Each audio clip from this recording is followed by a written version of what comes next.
You should never look at them as one entity. You need to nuance that message. We've got to go, actually, because we're going straight to the forum now. And we're going to hear from Kelly Day.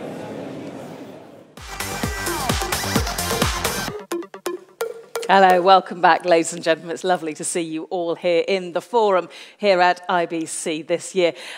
Before we start our Mastermind Keynote, can I just encourage you to have the IBC app open and ready, because in an auditorium this size, that's really how to manage to interact with everyone we have on stage. So if you scroll down on your app to interact with sessions, that's how you can make sure that your question comes to the team here. So interact with sessions. You want to click onto the forum, that's where we are, and that's where you'll be able to ask questions. So time now to turn to our Mastermind Keynote of today. If I said Viacom, you'd know exactly who I was talking about. But let me just give you some facts and figures. Globally, its program services reach a cumulative 4.3 billion television subscribers. That's in 183 countries, 43 languages, and that's via 300 locally programmed and operated television channels.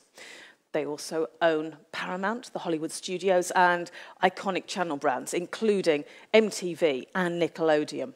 Now, Viacom is a giant. It's a giant that we all know about, but it's a giant that is now ready to evolve. It's a giant that is being very nimble on its feet. Now, it was only last November that they formed Viacom Digital Studios, headed up by Kelly Day. Kelly, originally from Awesomeness TV. And she is here today to be interviewed by commentator Kate Bulkley to talk about, well, what's going on now and her vision for the future. Just before she joins us on stage, let's take a look at what VDS stands for. That's just the way you make me feel. That's just the way you make me feel. Ooh, so good, so good, so good, so good, so good. That's just the way you make me feel. Are you ready, guys? Yeah! That's awesome. What's up, everybody? It's Drop That Scene. Toy boat, toy boat. Purple paper people, purple paper people. Excuse me? Ladies and gentlemen, and all who may fall in between. We about to get busy. Hide your kids, hide your wife. You're being thrown a check and say, stand next to Lil Wayne. I dare you to say no. No, you a weirdo. I'm so white I let my dog kiss me on the mouth. Ah! In your face. In your face. Wait, what? Okay, I'm coming over. Welcome to my crib. Let's get rolling. Hold on to your social constructs because we're gonna knock a few down. I'm Spencer Pratt, and I'm gonna heal you. What's up, guys? I'm Nash. Welcome to my crib. I was like, whoa, what's going on? Where you gonna problem me? I want it that way. Drop the beat. One in the hand, one in the bag, bubbling. One in the hand, one in the bag, bubbling. Cool. Thank you. So welcome. Thank you for being here, Kelly Day, at IBC 2018. It's great to see, you. Oh, you're welcome. It's good to see you. What's interesting about this, I like the fact that you're here basically unveiling Viacom Digital Studios to the international audience for the first time, right? Yes, we are. The last week has been an amazing whirlwind. We started in London on Tuesday. We were in Cologne at New Mexico earlier this week, and then Berlin, and then now happy to be here at IBC in Amsterdam. It's really exciting because, I mean, you've only really had the VDS for Viacom Digital, what, 9 months? Yeah, about 9-10 months. Yeah. So what's interesting about this for me is Viacom is known as a strong youth brands, right? Yep. Big brands, SpongeBob, MTV, Comedy Central. Youth brands built on linear TV models, though, basically, right? Yes. And I'm clicking, and I don't know why. I'm going to take my earring off. Hold on. There we go. That's better. Yes. Nice. Sorry. So basically, youth brands built on a linear TV model, right? I mean, that's what Viacom's been their strength. Your job, as I understand it, is to develop digital and social. So tell us how Viacom Digital Studios fits in to the Viacom growth strategy. Where do you see it? Yeah, so Viacom Digital Studios was created to address really what is kind of the elephant in the room, right? Which is that linear broadcast audiences are getting a little bit older.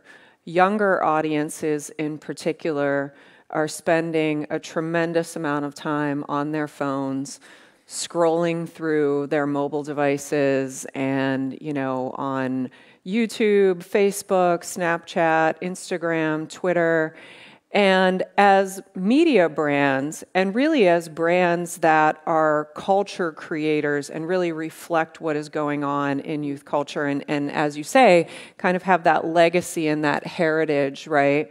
We feel that it's imperative that we have to be where these young audiences are. We have to develop the capabilities to know how to program and market to those audiences.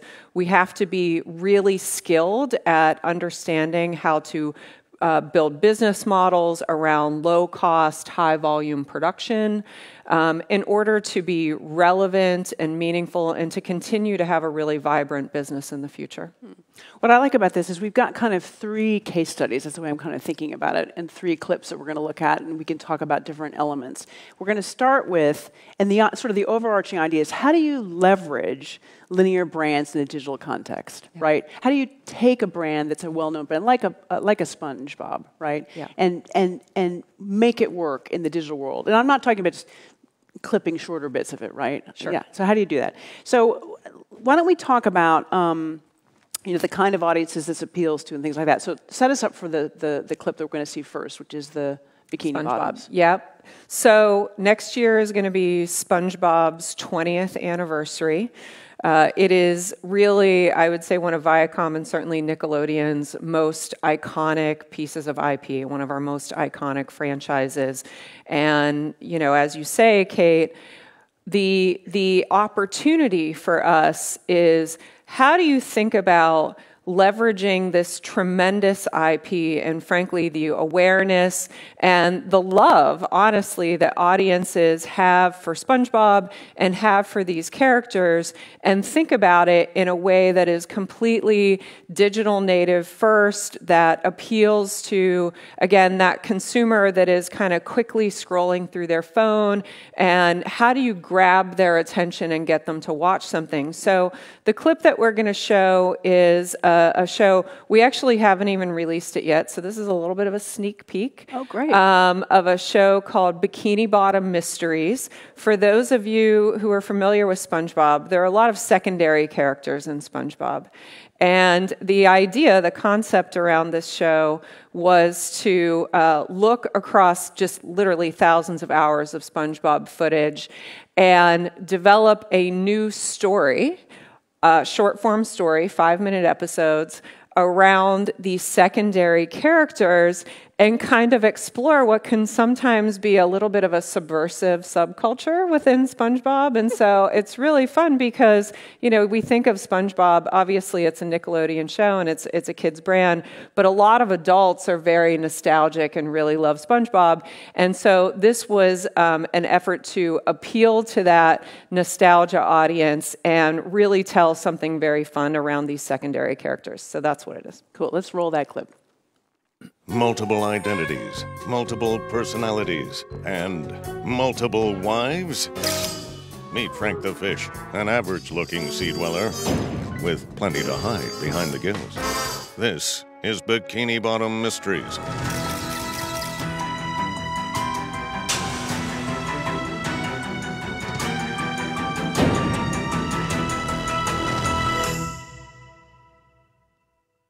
So this is short form, right? Yes. What audience is it appealing to? I mean, do the young people like it? No, it's really for an older demographic. Are these current, were these SpongeBob enthusiasts when they were young who now are going to watch this? I mean, who's the audience? They are. So, when we program and when we think about how to reach audiences across these digital platforms, the first philosophy, the first mindset is that every platform is different. You really have to program to the platform and to the audience and what they're doing on that platform.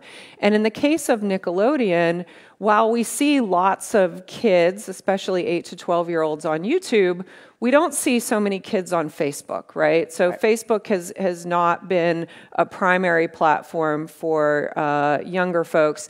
And so where we do see a huge audience on Facebook is among 18 to 34-year-olds. And so that audience loves nostalgia. They grew up in the 90s. They grew up watching SpongeBob in those early days in the late 90s and early 2000s. They feel really nostalgic and sort of, excited about, going back and revisiting their youth. And SpongeBob has proven to be, one of our biggest pieces of IP in that nostalgia vein on Facebook. So as we lean into that, it's really been about trying to address that, honestly, that 18 to 34 audience who just loves SpongeBob on Facebook. So this is going to show up on Facebook? Yes. And is it going to show up on a linear channel, or is it interstitial, or on a Viacom? I don't know. I'm guessing probably not, but but you never know. Yeah, it's going to be primarily for Facebook. Did they pay for it, or did you just do a deal? We have a relationship with them where they're going to be promoting it. So, we produce content that is sponsored, and then in some cases, in partnership with Facebook, we sort of amplify it with some promotion. Interesting. Let's do the next one, which is we've done sort of a current brand reimagined. So this is a legacy, right, MTV brand that I don't think it's been on air for, 10 years? Yeah, probably 2007 or 2007, late right? 2000s, yeah. So it's called Cribs, if anyone remembers Cribs. I certainly remember Cribs. I'm that old. But how are you reimagining that? Set it up for. Yeah.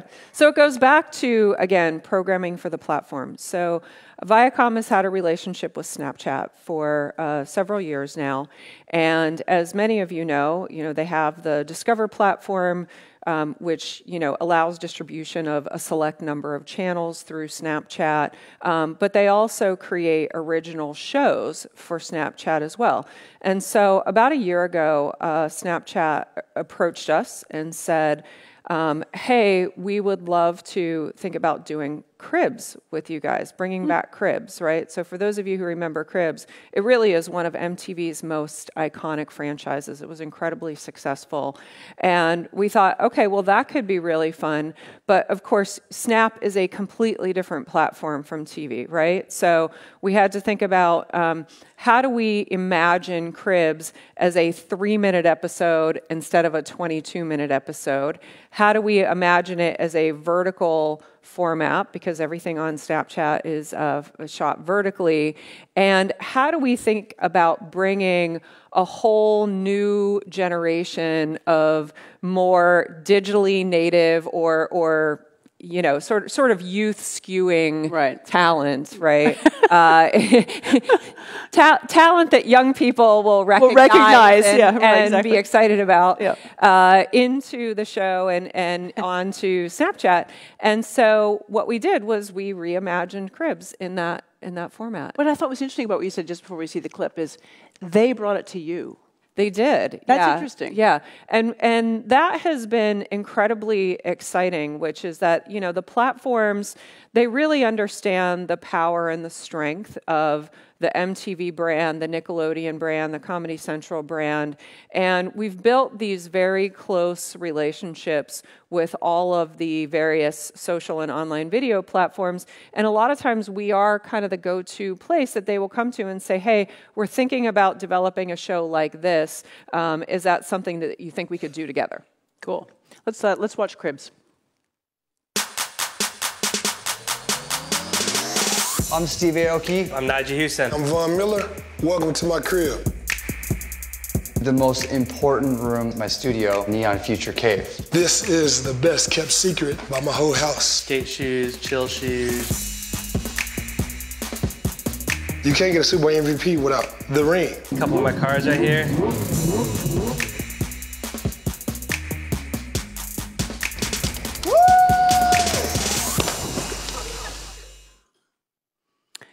So what's interesting about that is obviously you could see the format. Yes. Because that's vertical video. Yep. Right? When you thought about that, did you think about changing the I mean, how did you have to change the content to make it work on that format, or didn't it matter?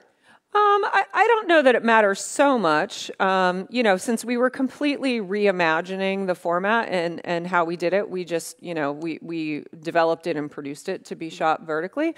I don't know that it necessarily changes it that much, but, you know, obviously it changes the perspective as you're kind of walking through the house and the rooms and things like that. But and will it show up on a linear channel? No. Again, only for Snap.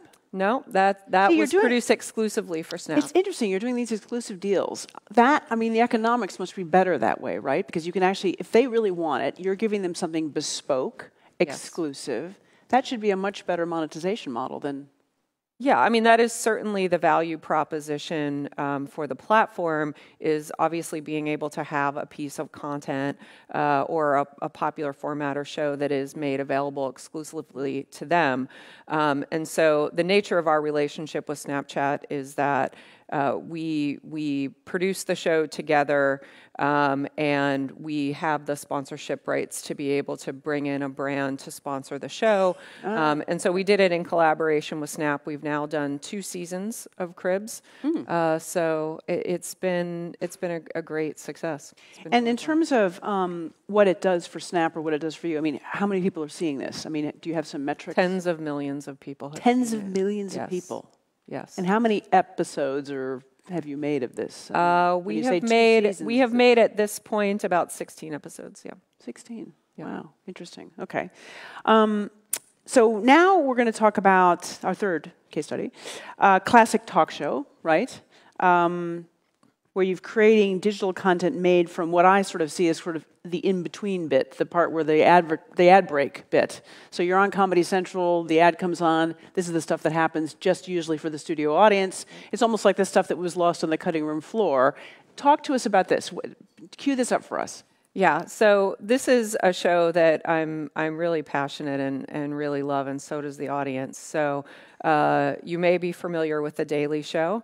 It's been on Comedy Central for many years. It's hosted by Trevor Noah. It's a half-hour, as you say, you know, political talk show. And we created a show called Between the Scenes. And it's actually not from the cutting room floor, but it's heavily produced. It is an originally produced show that is shot in the segments between the scenes in between the segments of the show, and it has been incredibly resonant with the audience and with people who are, you know, fans of The Daily Show. And I think it's because there is this authenticity with Trevor.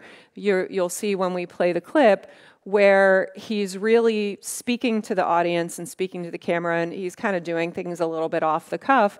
And when you read the comments from the fans, you can see where people just really love that personal connection that they feel with Trevor. So this one has been a tremendous success for us, so it's been great. Let's play that. Trevor Noah. Bill Gates was hosting his goalkeepers event, and so he invited me to come and speak. And I get off stage, and I'm like waving at the crowd, and I'm walking backwards off the stage, moving to the backstage area, and then I crash into like a person.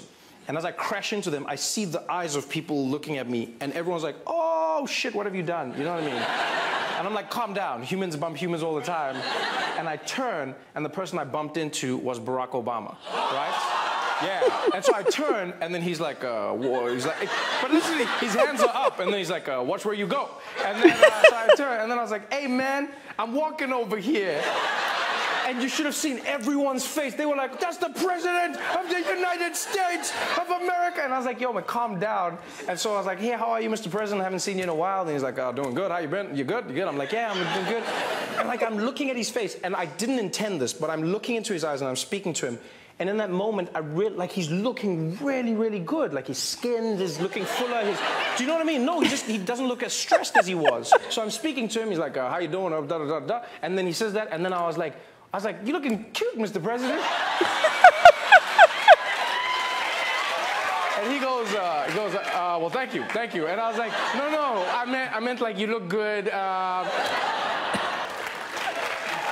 So great. That makes me laugh every time I watch it. So great. What I love is his powers of mimic Oh yeah, I mean, Trevor, it right? sounded like the Obama. impersonation of Obama. I mean, it's really, he's spot on. He is amazing. Yeah. Okay, so this is kind of, how's it doing? First of all, how? I mean, I love it. Okay, so how's it doing in terms of consumption? Yeah. Tremendous. So over 150 million streams. We produce it obviously whenever The Daily Show is in production, which is about 40 weeks a year, give or take. So there are quite a number of episodes of it. It actually won Trevor his first Emmy. Oh, that's great. Yeah. So Between the Scenes actually was his first Emmy. So we're obviously very proud of it. He just got nominated for an Emmy for it again this year. So I think the Emmys are tomorrow night. So. I think they are. Yeah. So hopefully we'll see him win another one. But like I said, I think it is that, we distribute this on Facebook, and then later we started distributing it on YouTube. It really does incredibly well on Facebook in particular. And I think it is that, when you watch him, he's talking to the audience. It feels like if you're sitting there watching him on your phone, he's talking to you, right? It's very casual. He does a lot of, just kind of off the cuff stuff. It's very, very funny. And if you read the comments, people say, like, I love this more than The Daily Show. I don't, I think people love The Daily Show, but, a lot of people just feel like it creates this connection with Trevor, and I think it just feels really natural in that environment. Yeah. No, so it's been so fun. It's very authentic too. Yeah. And you don't feel like it's scripted. It's just him doing a thing, because it isn't. No. Yeah. Let's talk about the relationship between the channels and Viacom Digital Studios, because do the channels tend to be rather proprietary about what they're doing. Do they push ideas to you? Do you pull ideas from them? I mean, explain with Trevor, how did this happen? Yeah. It is tremendously collaborative. So the way that Viacom Digital Studios is actually set up is that we have a dedicated brand team around each of the networks that we're currently producing content for. So that's an MTV team, a Comedy Central team, a Nickelodeon team, and a BET team. Okay. And within each team, there are development executives, production people, marketing, social media management, distribution, things like that. And so those teams really are very immersed in their brands. So they actually, they sit with the linear networks, they participate in a lot of the, linear development and marketing conversations. Okay. So they're very in tune with kind of what the linear priorities are and tentpole events and things like that. But it's their job to think about, okay, how do we take these brands, how do we take this IP and just think about it in a completely different way that is truly native to a platform like Instagram or Facebook or Snapchat, right? And so that's the challenge, but that's also the fun part about it, right? Is being able to create something like Between the Scenes where you have this, first of all, a very efficient production model, right? Because we're already shooting the show, and you do have this downtime kind of in between the breaks where normally the host would be just kind of chatting with the audience, and it was like, all right, well, this is a great opportunity for us to shoot something that is really going to mean something to fans of the show who are following it on social. What's interesting about what you said about the teams kind of being embedded, in other words, your people being embedded in the various channels, that's an interesting way to make sure you're actually surfacing the right content. You know what's going on. As you say, they're involved in what's happening on the linear channel as well. That brings me back to an idea that we talked about beforehand. You said that you have your own P&L for Viacom Digital Studios, right? I mean, it's not just sort of over here, there's the digital guys. You're actually running a P&L. Correct. And that changes things, right? Because that allows you a certain amount of, well, you can say, hey, I'm running it. Well, tell us, how does that change? Yeah, look, I think it's always a balance between, to some extent, shows like between the scenes or bikini bottom mysteries or whatever, there's certainly an argument to be made that in serving the audience and really extending the brand through these social platforms, that it's marketing, right? I mean, one lens is to say it's marketing, that, we are continuing to ensure that these brands are relevant and exciting for these audiences for years to come. On the other hand, there is certainly an intention and a desire that as these platforms continue to evolve, that there is an opportunity for us to build real businesses around this that may not necessarily replace the linear television dollars in the short term, but certainly for the long term continue to allow us to diversify our revenues and to start to build new revenue streams for the future. And so we do balance it a little bit. Some of what the team is doing, I could certainly say to some extent is marketing, but much of it is ad supported. Depending on the platform, we do have different sponsors and partners that will come in with us. In some cases, we are licensing the content, certainly from territory to territory, market to market. Yep. We see varying types of interest in licensing the content versus a more ad supported model. So there is a focus on, yes, we want to build a business for the future. It's a little bit of an investment right now, but it's one that we think over the long run is going to pay off. Mm-hmm. And it's interesting because you report directly into the president of Viacom, right? Yeah, I report to Bob. So in other words, this is a very big idea for Viacom. It is a huge priority for Bob and obviously with Bob Bakish is the president Bob Bakish is the CEO of Viacom.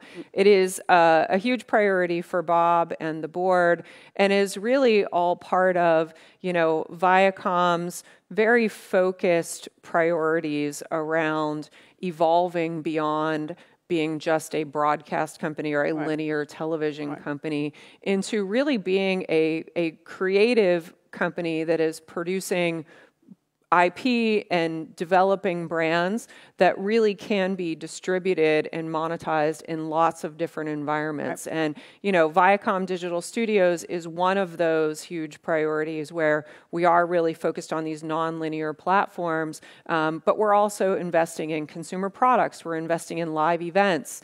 Right. We acquired VidCon earlier this year. That's right. Which is kind of like Comic-Con, right? It's like that kind of a thing. Yeah, VidCon is incredibly exciting. It was started 9 years ago. Next year will be the 10th anniversary, as really a celebration of all the amazing things that are happening in online video. And as of this year, it's just taken off in such an incredible way. We had over 74,000 attendees at our conference in Anaheim in June. And we just continue to see not only tremendous platform participation. So we had Instagram, YouTube, Facebook, Twitter, so like every platform participated. So lots of support from the industry, incredible fan engagement, lots of amazing talent and creators. And more, we're seeing brands now say, hey, I want to figure out how to get involved in this. I want to figure out what this dynamic is between, YouTubers or social influencers and these fans. And so we see a lot more brands coming to VidCon and participating too. So that's been really fun. Yeah, and when you talk about brands, you mean advertisers. Advertisers, yeah, marketing partners. So, which gets us, we've talked a lot about monetization, but let me just ask you one specific question about that. You talked about advertising. Obviously, there's advertising, there's sponsorship, there's native advertising, there's branded. There's lots of different ways to monetize this stuff. Are you feeling that, how much do you, when you look at where you're going to put things, and obviously you talked about Instagram, Snapchat, Facebook, is there any pressure for you to work with your own platform partners? In other words, with your Viacom platforms versus these other guys, or not? Or how do you play that? How do you play between those two? Because in some ways you want to feed your own platforms as well, don't you? I think more and more there is a realization that, the days of trying to build an enormous audience on an owned and operated website, that's pretty tough now. right? And if you look at the economics of that, of, running your own website, producing content for it, acquiring customers for it, it really is incredibly expensive for the return on that. And building an audience on that owned and operated platform, really requires a very big investment. What we've seen is that our ability to scale up by distributing across the social landscape, right, like especially Facebook and YouTube in particular, it's just such an enormous opportunity that it's worth the revenue sharing component with those platforms. If you do the math, it really ends up kind of working out in your favor. And so a big part of our focus really is distribution across these platforms. But as you say, the monetization really does vary from platform to platform. YouTube, frankly, I think a few years ago, people would have sat up here and said, oh, YouTube, they're taking all my money. The truth is that for partners, YouTube really is one of the most mature advertising platforms available to you. So there are a variety of different ways that you can monetize your YouTube channel, whether it be through traditional media like pre-roll and mid-roll, to sponsorships, to branded content, to integrations into shows. There really is a lot of flexibility there in being able to monetize. So YouTube is a priority platform for us. In the case of Snapchat, as I mentioned, we've done some pretty robust sponsorship sales. And in other cases, for example, like Facebook, we do see them continue to license content either as live streaming activities or original shows. Yeah. So there are a variety of different models. Yeah, it's interesting. Okay, let's. I want to talk about short form because it's kind of been a big topic in the media space in general. We had Tim Davey from BBC Studios on stage here a couple days ago, and he is basically putting money into a new short form fund. Even BBC Studios is getting into short form, for heaven's sakes. Jeffrey Katzenberg, obviously someone you're familiar with, used to run DreamWorks and various other things. He's now launched a $1 billion short form premium fund, right? Yes. I think Viacom is part of the... We did. We invested in it along with all of the other major studios. Right. So talk about, what's driving the growth in short form? It seems to be premium. That seems to be the thing. It's not just short form, it's premium short form. Yeah, it's interesting. I think in the early days of these online video platforms, and YouTube obviously being kind of the original in the space, right, there was certainly this perception that digital short form content was cats on skateboards, right? Obviously, we've come a very long way in the last 10 years. And the truth is that I think it's evolved to a place where you're not really at the mercy of a linear clock. And so how long an episode is or just a piece of content is really kind of dictated, one, by what is the story you're trying to tell, two, what is the platform that you're going to intend to tell it on, and who's that audience that you're trying to reach there, and three, frankly, what's your budget, right? And so, to that end, you can basically produce content that is anywhere from 2 minutes to 2 hours and everything in between, and you're not at the mercy of the linear clock, and so. There's a lot of freedom and flexibility in that. I know various platforms have tried to sort of stick to this like 10 by 10 format and things like that. I actually personally, I believe that there's no reason for us to put boundaries on our creativity and try to, lock a story into a 10 by 10 format. I think we should be able to tell stories in whatever length and whatever format makes sense. So we've seen it before. I mean, Verizon Go 90 came and went. Dom Delaporte from Vivendi launched Studio Canal Plus. Came and went. What's different about this, do you think? Or do you think we're now in a place where people are ready to consume this stuff or ready to pay for it or ready to, brands are ready to sponsor it? Yeah, I think that in order to build a new brand in the space in general, right? Because, we do have as consumers a tremendous amount of choice in how we're entertained, right? If you think about all of you guys in the audience, right, how you entertain yourselves in those in-between moments, in the evenings, you know, when you go home after work or whatever, we have more choice than we have ever had before in terms of how we spend free time.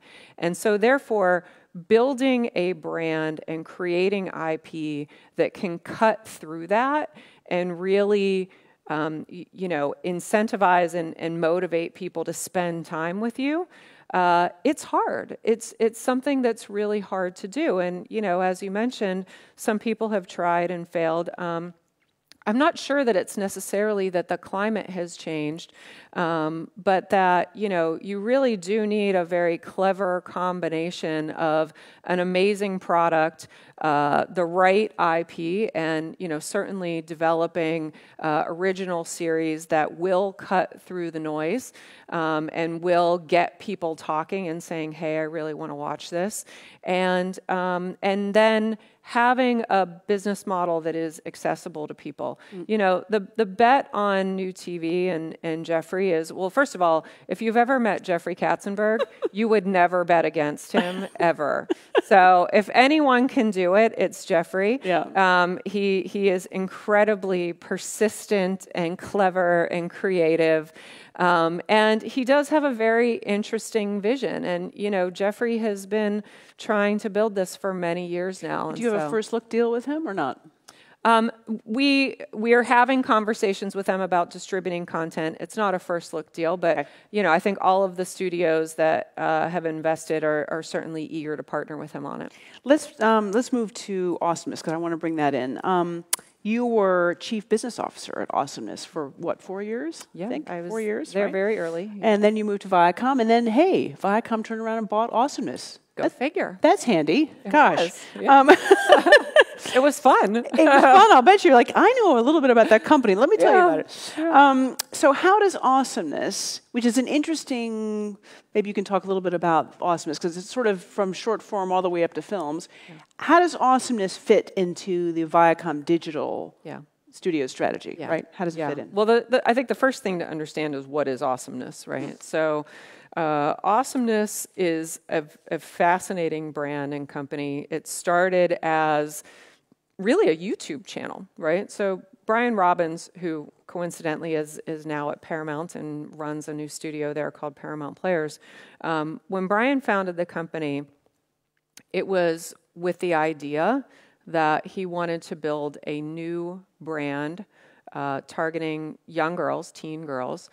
And he thought, you know, this was 2012, 2013, and he thought, well, if I'm going to build a brand targeting teenagers today, I'm not going to build a cable network. I'm going to build a YouTube channel. And, you know, this was at a moment in time when YouTube was throwing a lot of money into Hollywood and trying to get people to produce professional content for YouTube. And so that's really where Awesomeness was originally born.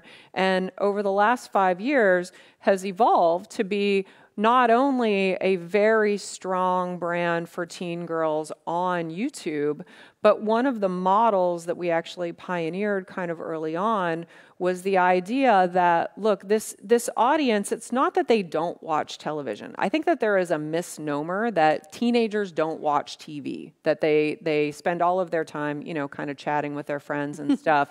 That's not actually posting true. Instagram pictures. Yeah, exactly. They're very multifaceted, and teenage girls do like great storytelling.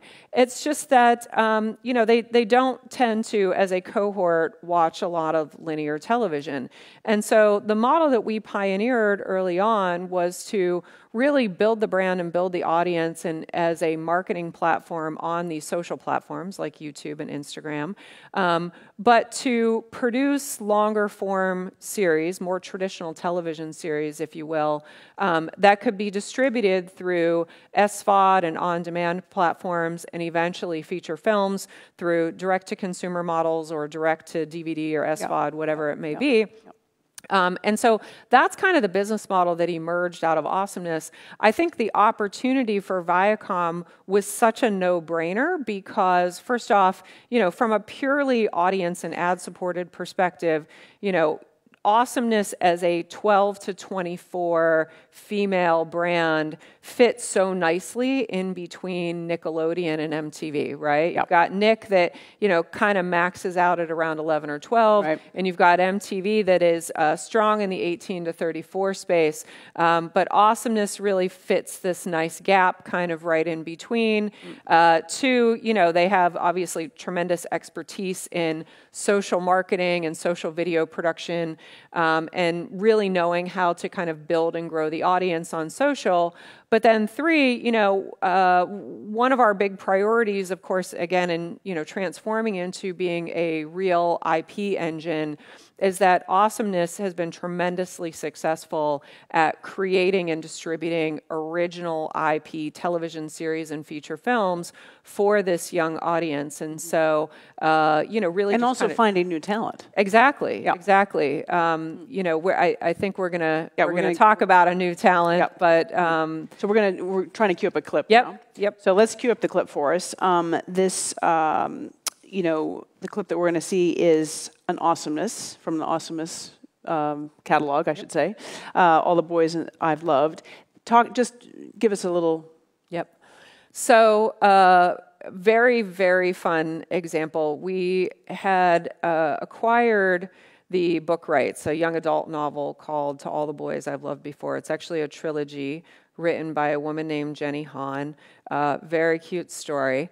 We produced the film for Netflix, and so it premiered on August 17th, so it's been out for just under a month. If any of you have a young woman in your life, there's a good chance that they've heard of it. It has been an overwhelming success. It has been one of the most highly viewed films on Netflix as of late.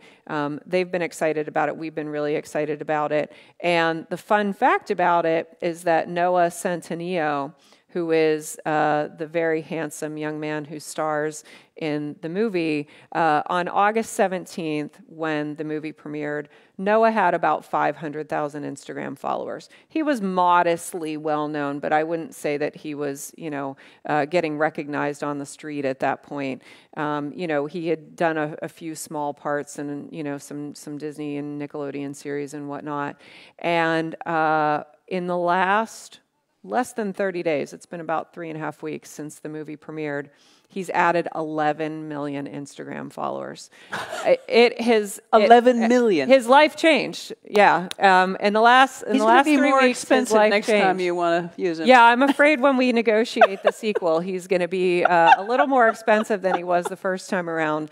But honestly, I've been working with young talent now for quite a number of years, and I can honestly say I've never seen anyone take off as fast as Noah. So if you don't know who he is now, you're probably going to know who he is pretty soon. Let's watch the clip. My name is Lara Jean. I write a letter when I have a crush so intense that I don't know what else to do. There are 5 total.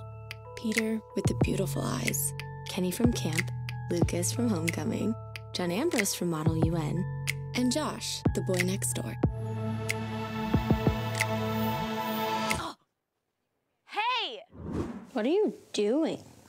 Nothing. Nobody else knows about them. Hey, can I talk to you? Me? Yeah. Look, I appreciate it, but it's never gonna happen. I'm sorry, what? I think it's really cool that you think I have golden specks in my eyes. It's just, whoa, whoa, whoa, whoa. Oh my God. The letters are out.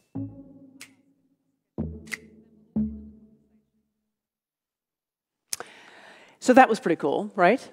Amazing. So fun. Let's talk about, because we're getting to near the end here, let's talk about big picture. You know, how do you see audiences changing? And a couple of the questions that came through were sort of about, how do you think about audiences differently? What kind of IP work for different audiences on what platform? So audiences are changing, obviously. What do content makers need to think about when they're reimagining content? What do broadcasters need to think about when they're trying to find these new audiences? Just go a little bit, you've said some of this stuff before, but think about sort of takeaways, what they should be thinking about. Yeah, look, I think at a high level, right, if you look at the average age of a broadcast viewer, it does continue to get a little bit older every year, right? And we know that younger audiences in particular prefer to consume content in an on-demand environment. They love to consume content on their phones.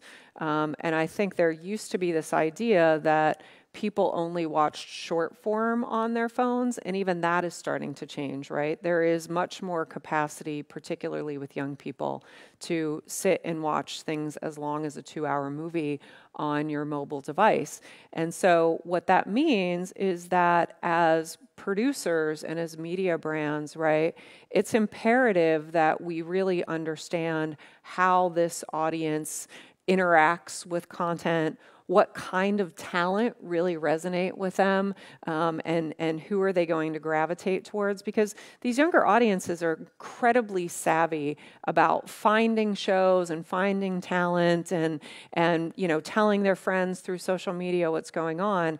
And so again, you know, if it's one thing I would leave people with is, you know, really understanding the audience and the platform and how that relationship works together is incredibly important, and being able to develop stories and develop marketing expertise that is very platform specific so that you can target these very specific audiences and you know, understand how to do things that are really going to work for them. Yeah, I think that's what I really got from this is like you are actually creating content specifically for platforms. Correct. You talked about Facebook, you talked about what you're doing with Snapchat, you talked about YouTube. Yep. You didn't talk much about Instagram. Just as a final, was Instagram in Twitter? Yeah, we do. You know, Instagram obviously, you know, for a long time was very photo heavy. And then, you know, for many years after that, it was 15-second videos, right? And so it really forced you to be quick. Instagram just launched IGTV very recently, which now allows 1-hour episodes. And so we are doing a ton of experimenting with IGTV. It certainly looks like an interesting platform for the future. Yeah, cool. I really enjoyed this. It was Thank really you. interesting. I wish you great success with Viacom Digital Studios. Sounds like you already had some. I mean, you've already got some big stars. My God, you know, Noah, unbelievable. Let's have some more of them, right? Yeah, no kidding. So thank you very much. Could you please join me in thanking Kelly Day, President, Viacom Digital Studios. Thank you. Thank you. Thank you very much. Thank you. Do you know, I'm not sure it's just sort of a young female thing, but when you played that clip of all the boys I've loved, I think I just felt physically sick at the thought that those letters could get out. It's just like, that's great broadcasting on whatever format it is. Yeah, well, if it makes you feel better, it worked out well for her. Thank you very much. Thank you. Ladies and gentlemen, we're going to be back here at 2:15 with our highly anticipated Tech Talks. We're going to talk more about the future of 5G and maybe talk a few ideas and a few opinions that you may not have already heard. That's at 2:15. I urge you, when you go out for your lunch break, to find yourself over to the deck chairs in our lounge area, the Forum Lounge, because they're talking there about augmented reality for tourism and what can be done in cities with all the different new technology. It's a fascinating talk out in the lounge area. So, ladies and gentlemen, I'll see you at 2:15. Have a nice break. Thank you.